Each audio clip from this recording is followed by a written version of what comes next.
তো আসসালামু আলাইকুম গাইস, আশা করি সবাই ভালো আছেন। এই ভাতগুলো দেখতেছেন, আমি এই ভাতগুলোর সঙ্গে এখন হলদির গুঁড়ো কিছু মিক্স করে দিব। মানে এখন ঠান্ডা দিন, বৃষ্টি পড়ে, তো হলদি আর ভাত মিক্স করে খিলাইলে ঠান্ডা মানে সহজে মুরগিকে আক্রমণ করতে পারবো না। দেখি থাকেন।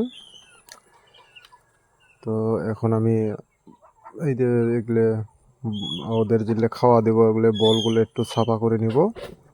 সাফা করে নেওয়ার পরে ওদেরকে খেতে আগে মিক্স করে নিব।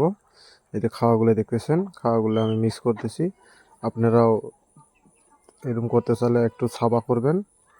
সাবা করিয়ে বলটা ভালো করে সাবা করে লেতরা পেতরা যাতে না হয়, না হলে পয়জন হবে ওদের পেটে। তো এগুলো সাবা করে মিক্স করে দিয়ে ভালো করে দেওয়া হবে। দেখি থাকেন ভিডিওটা। এই যে সাফা করা হবে লেগছে বলগুলো। বৃষ্টি পড়ছে, একদম মানে একটু কাদো কাদো হচ্ছে, তো আমি সাবা করে নিয়ে নিলাম। নিয়ে ওদেরকে আমি খাইতে দেবো।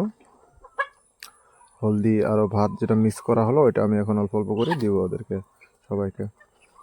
তো লক্ষ্য রাখবেন যাতে হাঁস মুরগির মেডিসিনটা বা ভ্যাকসিনটা একসঙ্গে করবেন না, বা একসঙ্গে খাইতে দেবেন না। নাহলে হাঁসের মুখে তো কাদো থাকে, ওগুলো খতখতেলে পানি আর কাদো এক জায়গায় মিক্স হয়ে যায়। এই যে আমার মুরগিগুলো ওই দিন যেগুলো খাস করে দেওয়া হচ্ছে দেখলেন, তো বেশ ভালোই খায় আছে, খাওয়া ভালো লাগছে।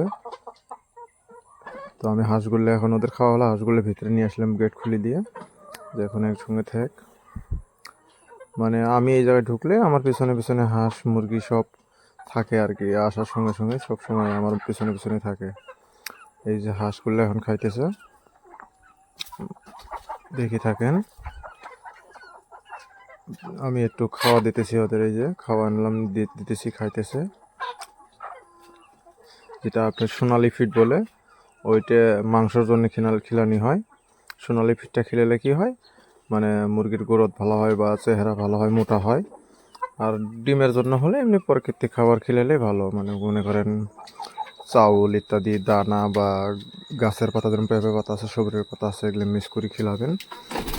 সপ্তাহের মধ্যে বা মাসের মধ্যে অন্তত একবার কৃমির ওষুধ খিলানোর চেষ্টা করবেন। এই যে ডিগিটার মধ্যেও বেশ ভালো হয়। এই যে এই পাশে দেখেন মুরগিগুলো কোন জায়গায় রাখি, এটা আপনাদের দেখাবো আজকে। দেখেন এই জায়গার মধ্যে শোয়া হয়, আর নতুন যেগুলো নিয়ে আসা হয় এগুলো আমি নিচে রাখি। এই যে জায়গায় কিছুদিন আবদ্ধ করে রাখি, 1 সপ্তাহ বা 10 দিন আবদ্ধ করে রাখি, তারপরে সারি দেওয়া হয়।